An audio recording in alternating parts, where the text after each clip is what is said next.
제가 봉독해 드리겠습니다. 어떤 율법 교사가 일어나 예수를 시험하여 이르되 선생님, 내가 무엇을 하여야 영생을 얻으리이까? 예수께서 이르시되 율법에 무엇이라 기록되었으며 내가 어떻게 읽느냐? 대답하여 이르되 내 마음을 다하며 목숨을 다하며 힘을 다하며 뜻을 다하여 주 너희 하나님을 사랑하고 또한 내 이웃을 내 자신같이 사랑하라 하였나이다. 예수께서 이르시되 내 대답이 옳도다. 이를 행하라. 그러면 살리라 하시니 그 사람이 자기를 옳게 보이려고 예수께 여짜오되 그러면 내 이웃이 누구니이까? 예수께서 대답하여 이르시되 어떤 사람이 예루살렘에서 여리고로 내려가다가 강도를 만나매 강도들의 그 옷을 벗기고 때려 그의 죽은 것을 버리고 갔더라.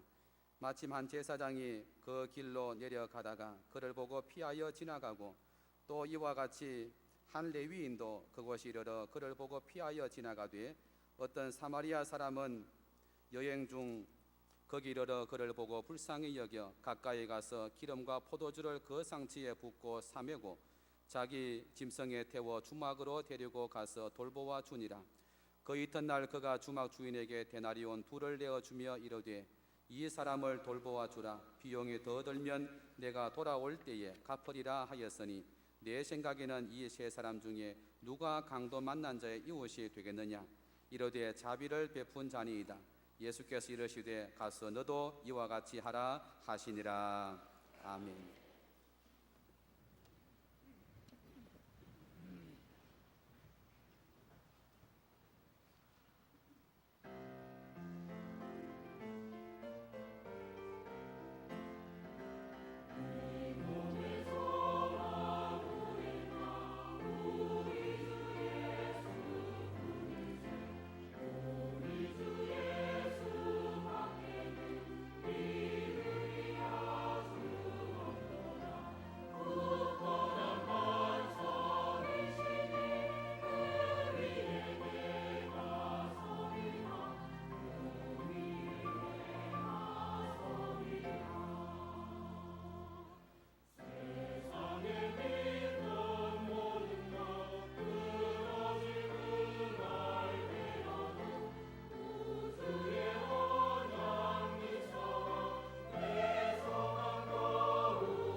아멘.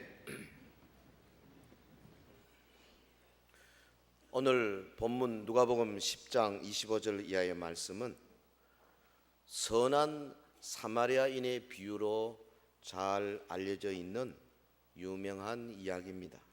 그 내용은 율법사의 예수님을 향한 2가지 질문 그리고 예수님의 대답으로 구성되어 있습니다. 율법사의 첫 번째 질문은 거기 25절에 있는 것처럼 무엇을 하여야 영생을 얻는가? 무엇을 하여야 영생을 얻는가? 그 이 질문 속에는 자신의 행위를 통해서 구원을 얻을 수 있겠다 하는 사상이 숨어 있죠. 예수님이 이 질문을 받으시고 대답을 하실 때 율법사로 하여금 그 입으로 율법에 대해서 고백하도록 유도하셨습니다. 27절에 보면 그가 대답하기를 내 마음을 다하며 목숨을 다하며 힘을 다하며 뜻을 다하여 주 너의 하나님을 사랑하고 또한 내 이웃을 내 자신같이 사랑하라 하였나이다.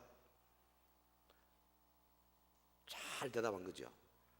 하나님께서 주신 율법을 한마디로 요약하면 두 가지, 모든 것을 다하여 하나님을 사랑하고 또 하나는 그런 마음으로 이웃을 내 자신처럼 사랑하고, 이 두 가지. 근데 사실 이 두 가지만 잘 지키면 우리 구원받을 수 있어요. 그런데 하나님의 수준에 미치도록 지킬 수 있는 사람이 없습니다. 우리 힘으로는 구원에 이를 수가 없는 거죠. 그러니까 주님이 하신 말씀, 그 율법사의 교만을 지적하는 그런 말씀이에요.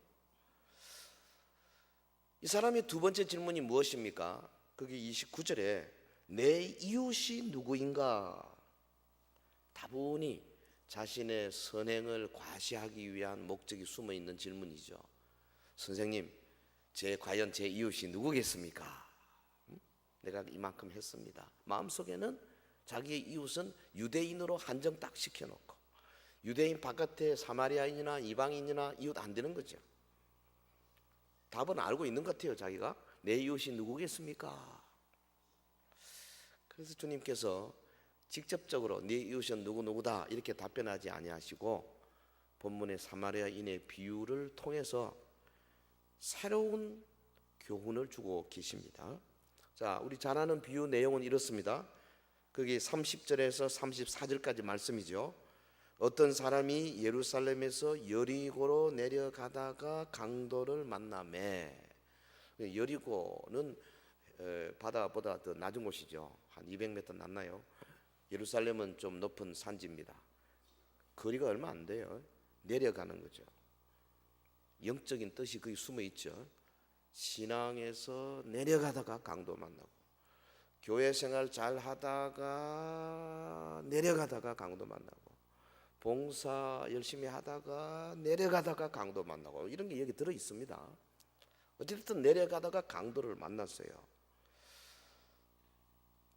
강도들이 그 옷을 벗기고 때려서 거의 죽은 것을 버리고 갔더라. 옆에서 볼 때는 죽은 것처럼 보인 거죠. 마침 한 제사장이 그 길로 내려가다가 그를 보고 피하여 지나가고, 또 이와 같이 한 레위인도 그곳에 이르러 그를 보고 피하여 지나가되, 제사장이 레위인이 여리고에 많이 살았어요. 그러니까 이제 볼일 보러 예루살렘에 왔다가 그리 내려가는 것은 흔히 있는 일입니다. 그 예수님의 비유는 엉뚱한 비유가 아니고 일상생활에서 능히 일어날 수 있는 이런 일들이죠. 그리고 당시에 예루살렘과 여리고 사이에 강도들이 많았어요. 흔히 이렇게 이런 일이 있습니다. 근데 이제 제사장이 지나가다가 그를 보고 피하여 지나갔어요. 레위인도 피하여 지나갔어요. 무조건 피해 지나갔다, 겁이 많아가지고 비겁하게 그렇게만 볼 수는 없습니다. 왜냐하면 만약에 그 사람이 죽은 사람이면, 제사장이나 레위인은 성전에서 일하는 사람인데 죽은 사람 만지기만 하면 일주일 동안 부정합니다. 그래서 일 못합니다. 그러니까 평소에 자기를 아예 그런 것과는 멀리 하려고 노력하는 그런 경건주의자들이죠. 그러니까 그 자체가 그렇게 나쁘다 함부로 말하기는 어렵습니다. 다만 죽어가는 사람을 그냥 지나간 것 자체는 매우 잘못된 거죠. 내려가다 그리고 지나가되 어떤 사마리아 사람은 여행하는 중 거기 이르러 그를 보고 불쌍히 여겨 가까이 가서 기름과 포도주를 그 상체에 붓고 싸매고 자기 짐승에 태워 주막으로 데리고 가서 돌보아 주니라 그랬어요. 어려움을 당한 동족을 돌보는 일에 더욱 열심이어야 할 제사장과 레위인은 강도 만난 자를 피하여 갔는데, 당시 유대인들에 의해서 멸시의 대상이 되었던 사마리아인은 이를 보고 그냥 지나치지 않았습니다. 기름과 포도주로 그를 치료했습니다. 자신의 시간과 물질을 들여서 그를 돌보아 주었어요. 이 비유입니다. 예수님이 비유를 마치신 다음에 율법사에게 역질문을 하셨죠. 거기 내 생각에는 이 세 사람 중에 누가 강도 만난 자의 이웃이 되겠느냐? 뭐 당연하죠. 세 번째 사람, 열심히 치료하고 도와준 사람이죠. 율법사가 사마리아인입니다 이렇게 말하지 않았습니다. 왜냐하면 그들은 사마리아라는 단어를 쓰기를 싫어했어요.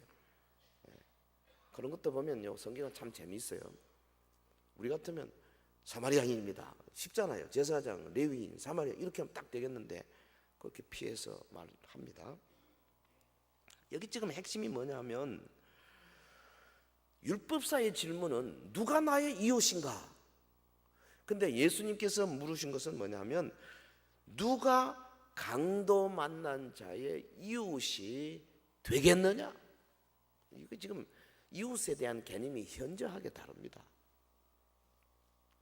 율법사가 제기했던 질문 내 이웃이 누구입니까를 바꾸어서 누가 이웃이 되겠느냐 그렇게 묻고 계시는 거죠. 주님의 관심은 바로 여기 있습니다. 강도 만난 사람이 법적인 의미에서 세 사람의 이웃이 될 수 있겠느냐 이런 여부가 아닙니다. 세 사람 중에 어느 누가 강도 만난 자의 이웃이 되어 주었느냐? 강도 만난 사람은 실제로 율법적인 의미에서는 제사장과 레위인에게 이웃이 됐죠. 그러나 이 유대인은 사마리아인에게는 이웃이 될 수가 없었어요.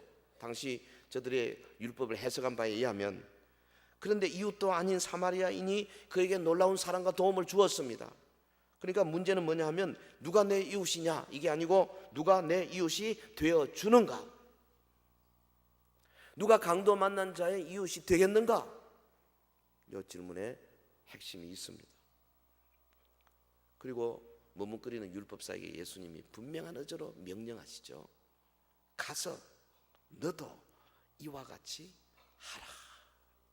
같이 해볼까요? 시작. 가서 너도 이와 같이 하라. 주님의 뜻은 우리가 앉아가지고 누가 내 이웃인가 이렇게 찾지 말고 네가 가서 이웃이 되어줘라 그 말이에요. 본문 말씀을 통해서요, 강도 만난 자 이웃이 어떤 사람인지, 사마리아인이 어떤 면에서 이웃이 되어가고 있는지, 주님의 관심이 어디에 있는지, 누가 강도 만난 자의 이웃인지 좀 생각해 보십시다. 첫째로 이 사마리아인이 어땠습니까? 강도 만난 자를 보고 불쌍히 여겼어요. 이게 첫 출발점입니다. 불쌍히 여겼다. 관심을 가졌다. 보면 33절에 어떤 사마리아 사람은 여행하는 중에 거기 이르러 그를 보고 불쌍히 여겨. 강도 만난 사람이 이웃이 될 수 있는 자는 누구냐 하면 그를 보고 불쌍히 여기는 마음을 갖는 사람이에요. 여기 비유의 등장인물 가운데 어떤 사마리아 사람, 이 사마리아 사람은 강도 만난 자에게 지대한 관심을 기울였어요. 당시 거의 사람 취급을 받지 못했던 사람입니다. 그러니까 예수님이 여기서 이 사람을 등장시켜서 앞에 제사장과 레위인과 비교시킴으로 뭐 하고자 하십니까? 유대주의자들의 교만과 완악한 모습을 책망하고 계신 거죠. 불쌍히 여겨 그랬어요. 이 헬라 원어가 신약 성경에 한 12번 정도 등장하는데요, 모두 다 한결같이 도움이 절실히 필요한 자들에게 쏟아 부어지는 인간의 기본 마음 표현한 사용되는 단어예요. 그러니까 여기 제사장과 레위인도 강도 만나 죽어가는 사람을 당연히 불쌍히 여겨 도와줘야 했죠.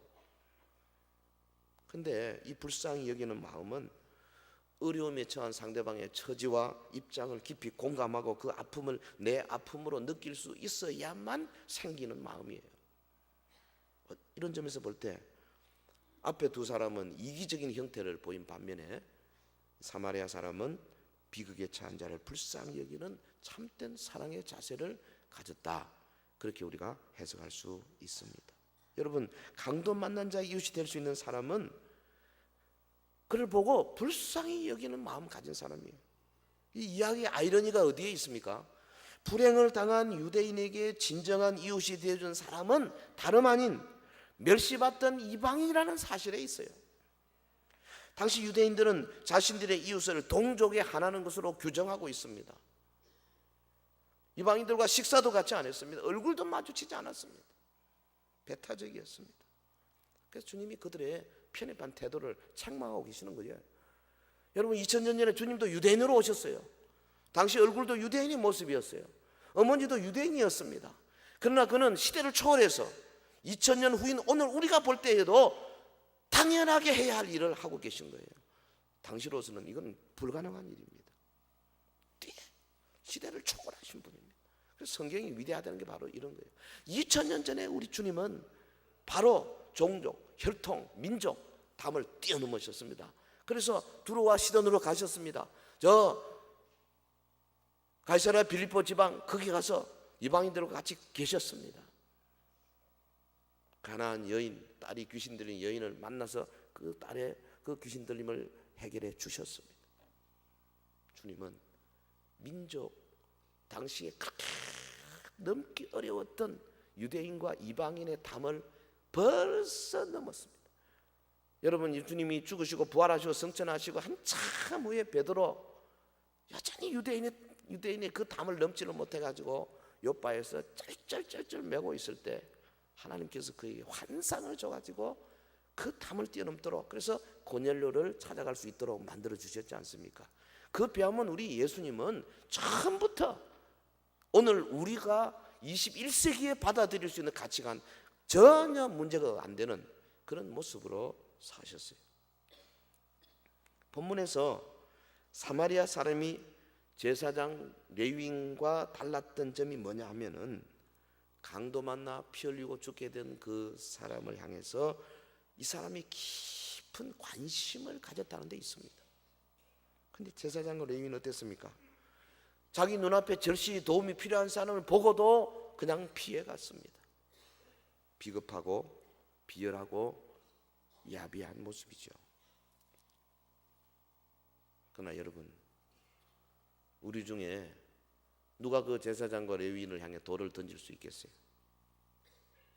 이들의 모습을 보면서 바로 오늘 나의 자화상이 아닌가 그렇게 생각해야 될 것입니다.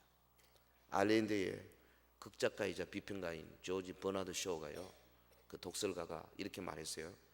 주변 사람들에게 저지르는 가장 큰 죄는 그들에 대한 미움이 아니라 무관심이다. 무관심은 비인간성을 대표하는 반인간적인 감정이다. 그렇게 설파했습니다. 서울의 어느 다세대 주택에서요, 어느 날 갑자기 냄새가 나기 시작했어요. 뭐 없어질 줄 알았더니 계속 냄새가 진해지고 주민들이 도저히 살 수가 없어가지고 이게 어떻게 된 거냐, 나와가지고 이 집 저 집 찾아서 어느 집 문이 잠겨 있는 집을 억지로 열어서 들어가 보니까 그 안에 죽은 지 몇 개월 된 시체가 있었어요. 멀리 떨어진 집도 아니고 다세대 주택인데 몇 개월 동안 사람이 죽어 있는데 아무도 몰랐던 거죠. 근데 이게 뭐 나무 이야기 아니고 종종 우리 사회 신문지상이나 방송에 나오는 일들이, 이웃집 사람인데 아무도 서로에 대해서 관심을 기울이지 않는 시대에 우리는 지금 살고 있어요. 지난 3월 11일 일본 동북부 지방을 뒤흔들었던 진도 9.0의 대지진과 그 지진으로 인해서 높이 20m 이상 달하는 어마어마한 이 지진 해일, 소위 일본 학자들 이름을 따서 쓰나미라 부르는 이 해일로 인해서 지금 일본 열도는 뭐 물론이고 지구촌 전역이 엄청난 충격과 공포에 시달리고 있습니다. 대재난 영화에나 나올 법한 그런 그 광경을 우리가 실시간으로 직접 현장에서 봤지 않습니까? 수만 명의 희생자, 수십만 명의 지금 이재민, 저들이 슬픔, 가족을 잃은 슬픔과 추위와 특별히 요즘은 방사능의 그 위험 앞에서 몸서리치고 있습니다. 어젯밤에 한 11시쯤, 12시쯤 그 센다이시에 계신 그 목사님 한 분이 이제 다 일 좀 하고 다 소개시키는 바람에 이제 몸도 아프고 이래서 어제 한국 귀국하자마자 수원에 계신데요. 제가 어젯밤 12시 통화했어요. 지금 어떠냐? 뭐 우리가 이미 다 뉴스를 통해서 다 보고 있지만 말로 다 할 수 없는데 참 목사님들이 거기서 참 엄청난 일을 많이 하셨더라고요. 본인은 지금 뭐 몸이 아파서 오늘 오후에 우리 교회 좀 오실 수 있느냐 그랬더니 그래 못한다. 그래서 오늘 화요일 날 아침 9시부터 극동방송에서 1시간 동안 일본 지진 모금 운동 하는데 제가 그 사회자를 맡았습니다. 그래서 그때 그러면 전화할 테니까 한번 생방송으로 합시다. 그렇게 이야기를 했습니다. 많은 피해와 눈물과 고통과 우리가 뭐 상상할 수 없는 일들이 지금 벌어지고 있습니다. 우리 교단의 GMS 세계 선교회 일본 지부장 김신호 선교사님과 어젯밤 12시에 통화했습니다. 현지에 있는데 월요일 날 그쪽 센다이 지역으로 들어가겠다. 그분하고는 아마 화요일 그 방송 시간에 현지에서 직접 통화가 되지 않겠나 그렇게 생각을 합니다. 방사능 공포 속에서 사람들이 지금 거지를 탈출해가지고 대만으로 한국으로 뭐 도쿄로 저 오사카로 저 기후로 저 요코하마로 지금 나오는 중에 우리 선교사님들과 그 일하는 분들이 오히려 거기 들어가서 지금 목숨을 걸고 남들이 못하는 일을 하고 계십니다. 한 가지 위안이 되는 것은 일본을 향해서 수많은 한국 사람들이 연민의 정을 가지고 언정의 대열에 나서고 있다는 점이죠. 일본과 일본인에 대해서 사실 뭐 별로 좋지 못한 감정을 가진 것이 사실 아닙니까? 그런데 그들의 불행과 고난을 참아보지 못하고 불쌍히 여기는 마음을 갖는 것은 매우 좋은 출발이다 그렇게 생각을 합니다. 지금 우리에게 필요한 것은 어려움을 당한 자들을 불쌍히 여기는 마음입니다. 우리 믿는 자들에게 주시는 하나님의 말씀을 들어보십시오. 로마서 12장 15절 즐거워하는 자들과 함께 즐거워하고 우는 자들과 함께 울라. 로마서 15장 2절 우리 각 사람이 이웃을 기쁘게 하되 선을 이루고 덕을 세우도록 할지니라. 사랑하는 성도 여러분, 누가 참 이웃이 되는 겁니까?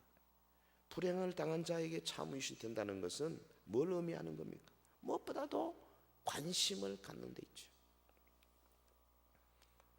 제가 섬기고 있는 나눔과 기쁨에서 이야기를 듣자마자 바로 저하고 서울에 있는 분하고 바로 의논해서 우리 파송하자. 그래서 15명을 모집해가지고 내가 단장 가겠다. 우리 내일 원래 출발할 예정이었는데 지금 급작스러운 상황 때문에 지금 들어올 수 없다. 그래서 조금 미루고 있는 중에 있습니다. 우선 그 안에 사정이 어떤지 그 우선 떠나서 이 뭐 어마어마한 이 사태 앞에서 일단 관심을 가져야 돼요. 관심. 이게 중요하죠. 사마리아인은 강도 만난 자를 향하여 불쌍한 마음을 품었습니다. 예수님 말씀하십니다. 가서 너도 이와 같이 하라. 누가 강도 만난 자의 이웃이 되는가? 관심, 불쌍히 여기는 마음, 이게 첫째고요. 두 번째가 뭐냐면 실제로 치료하고 돌봐주는 일. 사마리아인이 그렇게 했습니다. 치료하고 돌봐줬어요. 34절에 가까이 가서 기름과 포도주를 그 상처에 붓고 싸매고 자기 짐승에 태워 주막으로 데리고 가서 돌보아 주니라. 여러분, 앞에 두 사람은 관심도 없이 지나갔습니다. 그런데 이분이 가까이 다가갔습니다. 가서 보니까 그 사람 죽게 됐어요.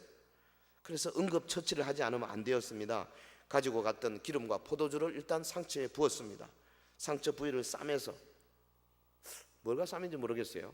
뭐 붕대를 가지고 다녔겠나? 만약에 그런 게 없었으면 자기 뭐 속옷이도 찢어가지고 했겠죠. 그래가지고 인근 주막으로 데리고 갔습니다. 정성껏 돌봐 주기까지 했습니다. 사마리아 사람은 지극한 사랑으로 강도 만난 자의 필요를 채워주는 이웃이 되었습니다. 필요를 채워준다. 긍휼히 여기는 마음이 첫째지만은 그 마음만 가지고 되는 건 아니지 않습니까? 필요를 직접 채워주는 이것이 강도 만난 자의 이웃 되는 두 번째입니다. 당시 이 올리브 기름과 포도주의 포도주는 그 상처 치료제로 널리 사용되고 있었다고 합니다. 기름은 뭐 상처의 통증을 완화시켜주고 혹은 뭐 덧나는 것을 방지해주는 역할을 했겠죠. 포도주는 살균 역할을 했다고 생각합니다. 사마리아인은 강도 맞는 자에게 적절한 응급 조치를 취했어요. 34절에 보면 주막으로 데리고 가서 돌보아 주니라 그랬어요. 이 돌보아 주니라, 이 헬라말 가만 구조를 보면 돌보아 주니라, 에피멜레오마이, 에피라는 게 이게 접두사인데요. 이게 무엇을 향한 마음의 방향입니다. 그 상처 입고 죽어가는 그 환자를 향하여 마음이 가는 거죠. 디모데전서 3장 5절에 이 단어가 있는데요. 직분자가 교회를 향하여, 에피멜레오마이, 교회를 향하여 마음을 계속 가는 거예요. 직분자는 반드시 교회를 향하여 마음이 가게 돼 있어요. 아멘. 찬양대원은 교회를 향하여 마음이 가게 돼 있어요. 왜? 내가 그 일을 하는데 서영교회가 잘 되고 찬양대만 관심 있는 게 아니죠. 교회 전체의 에피멜레오마이가 되는 거예요. 에피. 그러니까 환자를 사랑과 정성을 다해서 책임을 다해서 돌보아 주었음을 말하고 있어요. 이 사람 강도 만난 자의 참 이웃입니다. 사랑하는 우리 서인의 성도 여러분, 예수님이 말씀하신 강도 만난 자의 이웃이 누구냐? 상대방의 절실한 필요를 채워주는 그런 사람. 지금 길에 누워있는 자가 누굽니까? 가족도 아닙니다. 친구도 아닙니다. 친척도 아닙니다. 과거에 알던 사람이 아닙니다.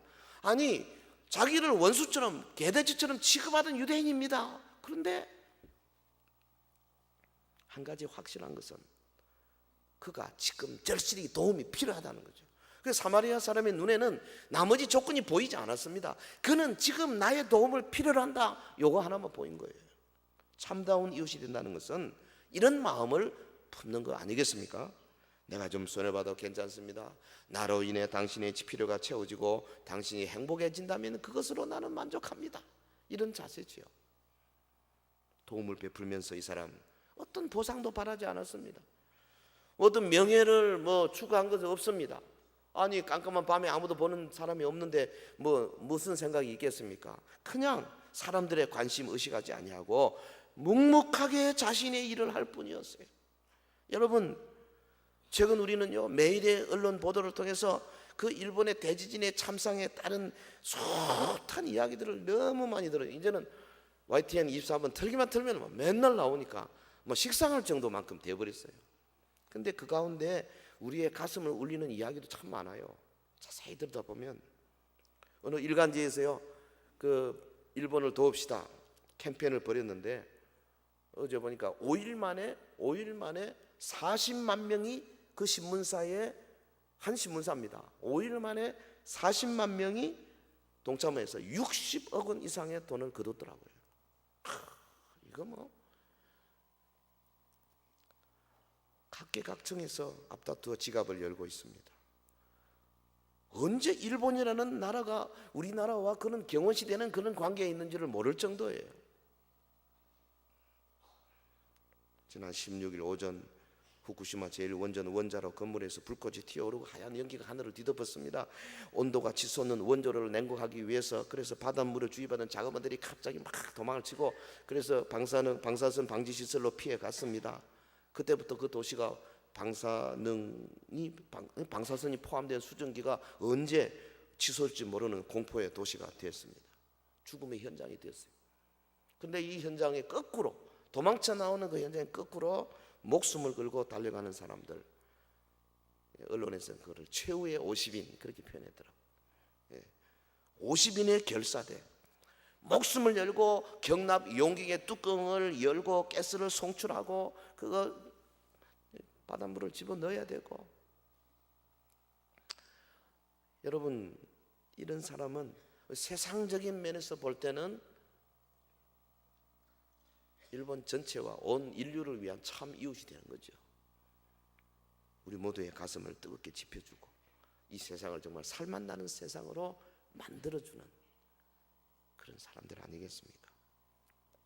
근데 영적으로 보면 피해가 가장 큰 이 미야기 현의 센다이시에 사역하고 있는 우리 선교사님들, 또 그 성도들, 앞으로 자세히 나오겠습니다만은 방사능 피폭의 위험을 안고, 뭐 위험 정도가 아니죠, 실제로 피폭된 사람들이 많이 있습니다. 그곳에 남아서 고통 중에 있는 사람들을 돌보면서 함께 사랑을 현재 지금 나누고 있습니다. 누가 강도 만난 자의 이웃이냐? 고통 당하는 자의 필요를 채워주는 사람. 주님이 말씀하신 바로 그 이웃. 저는 그렇게 생각해요. 우리 두 나라 간에 수천 년 동안 악연이 많습니다. 뭐 임진왜란뿐 아니라 그 피타면 왜구들이 와가지고 우리의 이 항구 지역을 겁탈해 갔습니다. 원한이 많습니다. 그런데 저 친구들이 먼저 선진국이 되어버리고 우리는 뒤따라가는 중에 한 번도 일본을 도울 기회가 없었는데, 수천 년의 역사 가운데 지금 짧은 시간, 이때 우리가 도울 수 있는 절호의 기회가 왔다, 그렇게 생각이 돼요. 조금 지나면 아마 일본 사람들이 오지 마라 할 겁니다. 우리보다 뭐 2배, 3배 잘 사는 나라잖아요. 성경은 이렇게 말씀합니다. 신명기 22장 4절. 네 형제의 나귀나 소가 길에 넘어진 것을 보거든 못 본 채 하지 말고 너는 반드시 형제를 도와 그것들을 일으킬지니라. 신명기 15장 11절. 땅에는 언제든지 가난한 자가 그치지 아니하겠으므로 내가 네게 명령하여 이르노니 너는 반드시 네 땅 안에 네 형제 중 곤란한 자와 궁핍한 자에게 내 손을 펼지니라. 여러분, 이 말씀 속에 공통적으로 들어있는 말이 반드시입니다. 너는 반드시 형제를 도와. 너는 반드시 내 땅 안에 내 형제 중 곤란한 자와 궁핍한 자에게 내 손을 펼치니라. 그러니까 이거 선택사항이 아니죠. 해야 되는 거죠. 내 도움이 필요한 사람이 있으면 반드시 도와야 하는 것이 주님의 법입니다. 우리 모두 주님의 뜻을 이루고 선한 사업에 동참을 기뻐하는 은혜가 있기를 주의 이름으로 축원합니다. 긍휼한 마음, 불쌍한 마음, 거기에 나가서 직접 필요를 채워주는 마음, 채워주는 그런 행동. 한 걸음 더 나가서 사마리아인이 강도 만난 이웃이 된 것은 세 번째, 끝까지 친절을 베푸는 데 있어요. 끝까지 친절을 베풀었어요. 참 사랑을 베풀었습니다. 35절에 그 이튿날 그가 주막 주인에게 데나리온 2를 내어주며 이르되 이 사람을 돌봐주라. 비용이 더 들면 내가 돌아올 때에 갚으리라 하였으니. 응급조치를 취한 것으로 그치지 아니하고 경비를 들여서 주막 주인에게 그를 돌봐줄 것을 부탁했어요. 데나리온 2이라 그랬어요. 신학자들이 뭐라 그러냐면 이 정도 되면 한 적어도 2주 이상 숙식비가 된다 그럽니다. 그러고 나서 뭐라 그랬습니까? 용물을 마친 후에 다시 돌아와서 환자의 상태를 내가 돌아보겠다 그랬어요. 참 사랑을 베푸는 이웃의 모습입니다. 그러니까 이런 태도를 보면 이 사마리아인의 배려는 강도 만난 사람이 완전히 회복될 때까지 계속될 그런 작정을 했던 것임에 분명합니다. 여러분, 예수님이 찾으시는 참 이웃은 끝까지 사랑과 친절을 베푸는 사람입니다. 근데 이런 친절은 마음속에 깊은 애정과 깊은 사랑이 없으면 불가능합니다. 뭐 지나가다가 불쌍한 사람 잠깐 그저 돈 한 푼 집어주고 마는 그런 게 아니에요. 이것은 보면은 단순한 동정이나 재난 구조 차원의 선을 향한 것이 아니고 그의 마음속에 하나님의 사랑과 하나님의 긍휼하심이 있은 거죠. 요즘 우리 신약 교회로 말하자면 예수님의 사랑과 예수님의 마음. 그가 십자가상에서 피를 뚝뚝 흘리면서 죄인들을 가슴에 품에 안으시던 그 사랑이 있은 거죠. 하나님이 기뻐하시는 사랑은 단지 형식에 끝나는 것이 아니고 지속적이고 계속적이고 끊임없이 돌보고 배려하는 그런 사랑. 그렇다면 과연 우리는 어떻습니까? 지금 우리 사회를 보면요, 일회용품들이 참 많아요. 일회용 수저, 일회용 컵, 일회용 접시. 지난번 보니까 일회용 속옷도 있더만. 한번 입고 버려요. 그래서 그런지 그 언론들도요, 사건이 있을 때만 야단법석하다가 뭐 좀 지나면 조용해져 버리고, 우리 정부 정책도 일회용품이 많은 것 같아요. 사실은 뭐 세상은 그렇다 치더라도 심각한 것은 우리 교회입니다. 교회 성도들도 이런 분위기에 무의식적으로 젖어 있는 것이 사실이에요. 전도도 뭐 일회용, 총동원주일 일회용. 평소에는 뭐 별로 생각도 안 하고 신경도 안 쓰고 태연하게 주일을 찾아오고 일회용. 우리가 기억해야 할 것은 진정한 사랑은 언제나 지속적인 돌봄과 배려로 나타난다는 거죠. 아멘. 너무 조용하네요. 장기려 박사님 알죠? 부산 돌아가셨습니다마는 평생을 어렵고 가난한 이들을 위해 섬겼던, 그래서 뭐 보통 한국의 슈바이처다 그렇게 말씀 많이 합니다. 제 자형은 막 장기려 하면 꼬뻑 죽더라고요. 복음병원 이분이요, 평북 용천에서 태어나서 6.25 사변 때 부인과 5남매를 두고 그 둘째 아들 그 가용씨만 데리고 월남했어요. 그 다음 해에 부산에서 어느 교회 창고를 빌려가지고 복음병원을 시작했다 그래요. 해서 피난민하고 또 전쟁에 부상당한 사람들을 치료하는데 온 전력을 기울인 그런 사람입니다. 1968년에 우리나라 최초 의료보험 조합을 창설했고 1976년 청십자병원 설립해서 무료 진료 줄기차게 했습니다. 평생을 버림받은 사람과 가난한 이웃들을 무료로 치료해주는 여념이 없었어요. 그 일화 가운데 보면은 자기 며느리가 이불을 해왔는데 그 이불을 시아버지가 안 덮고요, 그 제자 중에 추운 방에 자취하는 그런 제자에게 보내버리고, 또 뭐 병원에 환자 가운데 병원비가 없어가지고 어려운 사람 당하면은 그 저쪽 서무과에서 못 보게 살가마니 뒷문 열어가지고 보내버리고, 이런 분이었어요. 늘 가난하고 소외된 이웃들의 버심을 자처하면서 가방 하나 들고 출장 떠난 나그네처럼 그렇게 살았어요. 47년간을. 그리고 이북에 있는 아내 생각하면서 수절한 외로운 신사고, 고결한 어른이고, 고아의 인자한 아버지고, 유능한 의사요, 가난한 성자로 살았습니다.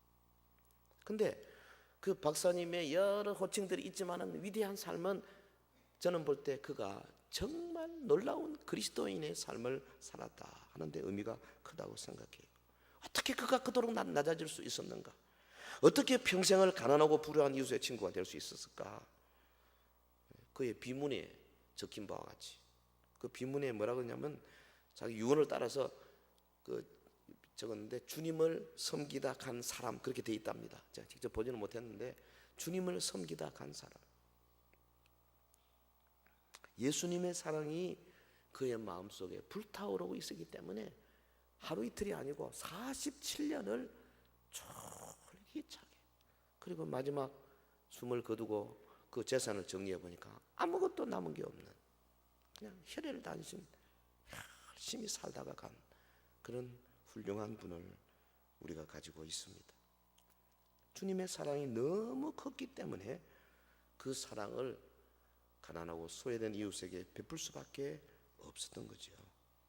우리 사랑하는 성도 여러분, 우리가 어떻게 이웃을 사랑하고 섬길 수 있습니까? 바로 예수님의 사랑이 나에게 부어졌는데, 자기를 생각하면 내가 그 주님의 사랑의 최대 수혜자다, 이런 인식이 있을 때 비로소 가능한 거예요.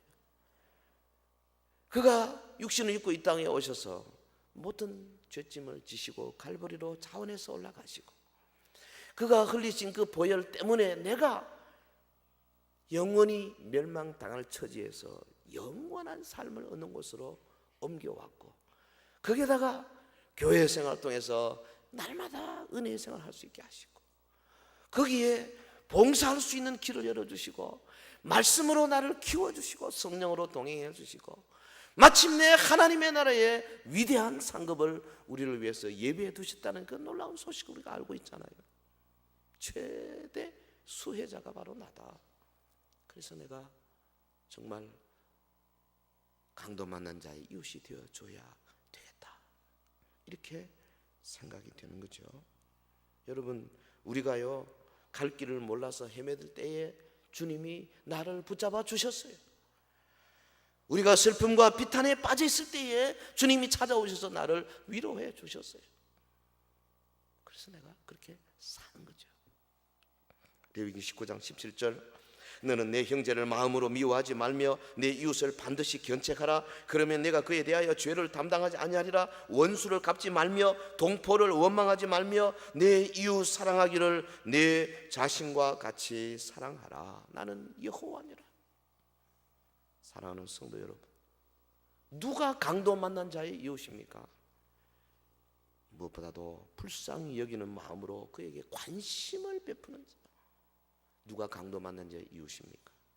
관심에서 나아가서 그의 필요를 채워주는 자. 더 나아가서 예수님의 사랑을 품고 끝까지 도와주는 자. 그를 가리켜서 강도 만난 자의 이웃이다. 주님이 그렇게 인정해 주실 것입니다. 오늘 많은 사람들은 선행을 베풀면서 그 목적을 다른 곳에 두는 것을 볼 수 있어요.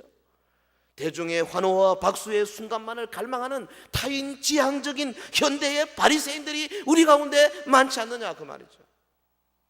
아마 이 비유에서도요, 여러분 제사장 지나고 레위인 지나가는데 지켜보는 사람들이 많이 있었더라면 그냥 절대로 안 지나갈 것입니다. 틀림없이 폼을 잡았을 겁니다. 주님의 예리한 지적을 우리가 겸허히 받아들여야 합니다. 이웃 개념 바꿔야 합니다. 율법사는 물었습니다. 누가 내 이웃입니까? 그러나 주님은 말씀하셨습니다. 누가 강도 만난 자의 이웃이 되겠느냐? 그러니까 나에게 호감을 갖고 내게 호의를 베푸는 자가 내 이웃이다, 그런 것이 아니라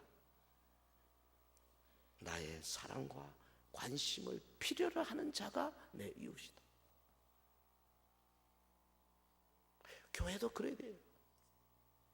저도 여기 보면요, 맨 아는 사람들 10년 20년 사귀는 사람들은 맨 만나가 떠들고 새로운 사람들은 어디 갈 데가 없어가지고 이러고 다니는 경우가 너무 많아요. 새가족들 한번 인터뷰를 해보면요, 제가 만난 새가족들은 아마 10이면 7, 8명 그런 말 하더라고. 목사님, 나는 갈 데가 없습니다. 끼어들 데가 없습니다. 이 바깥으로 방송되니까 이 말 안 해야 되겠는데, 이거 우리가 막 누가 내 이웃이냐가 아니라 그 말이죠. 누가 나의 관심, 내가 좀 신경을 써야 할 대상이 되겠는가? 누구겠습니까? 1차적으로 새가족이에요. 그리고 고난받는 사람이에요. 처음 오신 분들, 아직 자리를 잡지 못하고 얼떨떨한 분들을 향해서 활짝 열고 내가 솔선해서 찾아다니는 그런 우리 중직자들, 그런 우리 사역자들, 그런 구역장들, 그런 우리 모든 성도들이 되어야 할 줄로 믿습니다.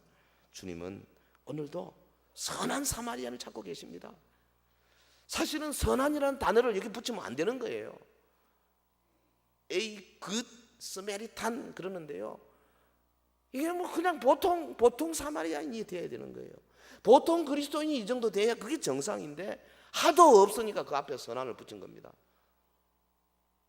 저와 여러분 모두가 다 가서 너도 이와 같이 하라, 주의 말씀에 순종하는 은혜가 있기를 주의 이름으로 축원합니다. 축원합니다. 같이 기도하겠습니다. 말씀 생각하면서 깊이 기도하십시다. 통성으로 기도하는 시간 갖겠습니다. 강도 만난 자의 이웃이 나는 되었는가 돌아보시기를 바랍니다. 내